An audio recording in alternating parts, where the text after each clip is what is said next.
Our retirees to pull out all stops in the next week.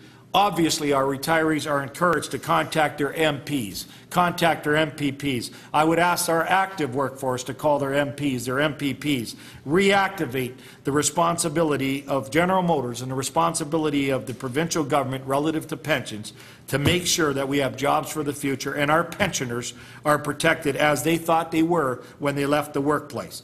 Tell them that they're human beings, not legacy costs, and I emphasize the legacy cost just infuriates us when describing the retirees in our union. They worked to build this country, and they built this company. Their pensions and their retirement benefits are a sacred trust to the CAW. We will fight as hard as we possibly can in the next week to defend that sacred trust. Today, we commit to do our utmost to reach a deal with GM. We will ensure that GM's plants are fully competitive with the competition on a cost and quality. We will do everything we can, despite the betrayal that our members feel today, to reach a new deal by May 15th. But we will not, never, ever sacrifice our retirees. They are not a legacy cost. They are people who work their whole lives. They have done their job, and they deserve better. And then to be robbed today because of a problem they didn't create.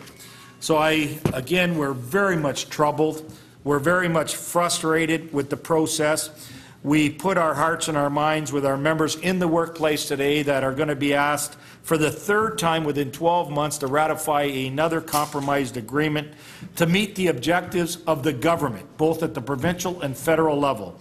And again, the union, we believe, have great credibility on the challenges that this industry has, because we started talking 10, 12 years ago in a meaningful way to governments at the provincial and federal level on the question of trade, the question of reciprocal trade, the question of the growing imports coming into our country, the question of declining market conditions, declining profitability to the corporations, the elastic band being stretched. We, as an organization, we're putting people on notice each and every day for the last 10 years, and we have adopted policies, we have adopted resolutions that have been sent to government that really recognize that without government involvement, we would be in this situation sometime today that we're here. So we're speaking on behalf of our active members that are in the workplace today feeling incredibly frustrated, incredibly discouraged, even maybe feeling deserted in terms of their contribution to General Motors.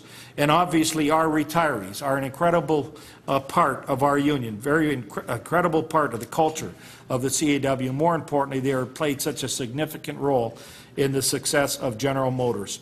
And the cost of General Motors. Ken Lowenza is the president of the Canadian Auto Workers Union, and he leveled a remarkable allegation against the federal government today. He says the government essentially is blackmailing the CAW.